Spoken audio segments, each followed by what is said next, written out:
Hey guys, my name's Derek McDaniel and I'm so excited to welcome you to the first ever video here on the Create for Church YouTube channel. Here, you're gonna find the most relevant quick tips and tricks on how to create for your church no matter where you are in the world. Thanks for joining us, and don't forget to hit that subscribe button down below so that you get notified whenever I post a new video. So let's dive right into today's topic. Today, we're gonna be talking about the number one skill that you need as a professional photographer.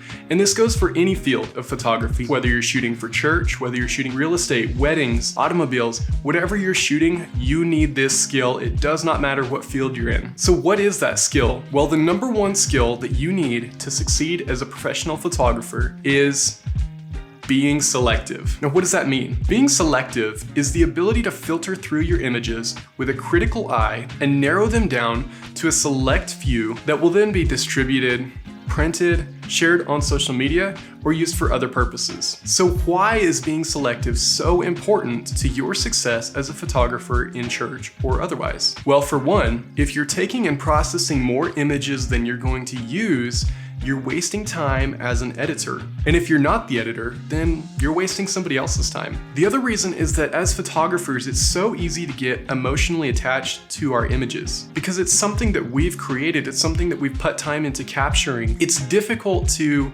see those images with a critical eye and eliminate the ones that are subpar, even though in our minds, they may be mwah. Being able to do that is going to help you put your best foot forward in photography. It's going to help you with presenting your best images and leaving the best impression on your viewers, no matter where your photos are going. So how do you fix this problem?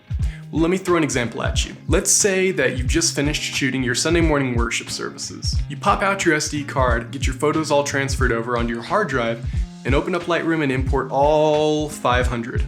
Now, taking a lot of photos isn't a bad thing. Usually it will give you more options, but you need to be able to cut it down to a selection of usable and quality images. The first thing you're gonna wanna do is obviously go through and delete all the ones that might be blurry, out of focus, not so sharp.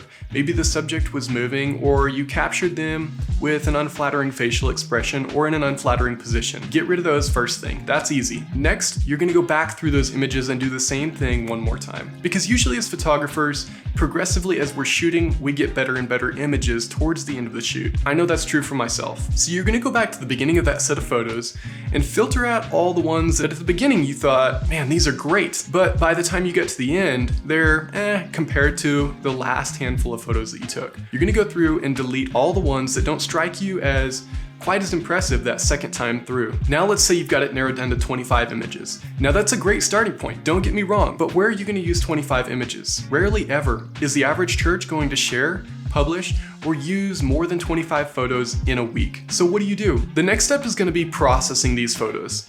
This is editing, this is adjusting lighting and color and cropping, because at this point, the amount of time that you're wasting on those photos that you're not gonna end up keeping is much, much smaller. After you've curated those 25 images, you're gonna export them and show them to a friend. This can be a mentor, it can be your boss, it can be your spouse. You're gonna show those photos to that person and ask them to delete 5 or 10 of their least favorite images. Now, usually they're gonna be afraid of hurting your feelings, so you need to preface it by letting them know that they're actually helping you. The reason this step is so important is because those people generally aren't emotionally connected to the images like we as photographers are. They're able to look at them with a fresh perspective and a more critical eye and determine what's a good photo and what's a bad photo. Once that person has deleted the images that they're not a fan of, you're gonna take those final images and finish processing them, whether that's photoshopping them, whether that's doing spot removal, smoothing out skin, removing the background. Wherever you plan to use those photos, you're gonna finish processing them for that destination. And these are gonna be the photos that you keep, whether that's 5 photos, 10 photos, 15 photos. You see, that's a much more usable amount of content for your average church. Now, maybe the person that you showed them to chose to delete a few that were like really your favorites out of that group of photos. In that case, I would recommend before deleting any to show them to a second person who can look at the images in the same way and do the same thing. From that point, delete any of the overlapping images that both people picked to get rid of. And with the others, make the decision yourself. You see, this is a skill that you still need to develop. These tricks are helpful in the beginning, but you need to be able to develop this skill in yourself as a creator. You can't continue to rely on other people to make these decisions for you.